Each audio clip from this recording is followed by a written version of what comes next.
Napundol at nakaladkad ang isang estudyanteng grade 6 sa San Jose del Monte sa Bulacan.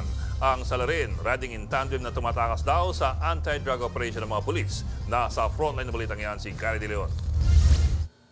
Sa pulsa video ng makaladkad na motorsiklong ito, ang isang estudyanteng babae sa San Jose del Monte, Bulacan. Bumaba pa ang angkas ng motorsiklo para silipin na nakahandusay na estudyante. Pero sa halip na tulungan, tangkang sasakay sana ulit sa motorsiklo ang angkas. Yun nga lang, iniwan siya ng kasamang rider, kaya napilitan tuloy siyang tumakbo. Sinubukan pa ng isang concerned citizen na senior na habulin ang mga nakadisgrasya. Hinabol ko, hindi ko mahabol, gawa nang wala akong lakas eh. Hindi ko na siya pinatulan. Lumalabas sa investigasyon na tumawid ng kalsada ang grade 6 student ng salpukin at kaladkarin ng motorsiklo.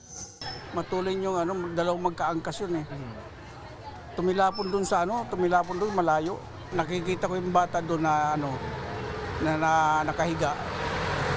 Hindi na makatayo eh. Nahimatay na eh.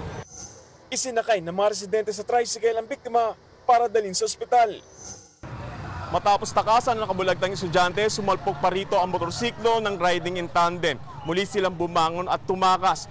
Ang riding in tandem pala, hinahabol ng mga pulis dahil sa illegal na droga. Maaari lang natunugan ng riding in tandem ang operasyon ng mga pulis laban sa kanila, kaya sila tumakas bago makasagasa.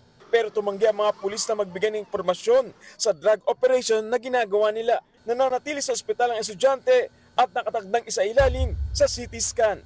Patuloy ang manhunt laban sa riding in tandem.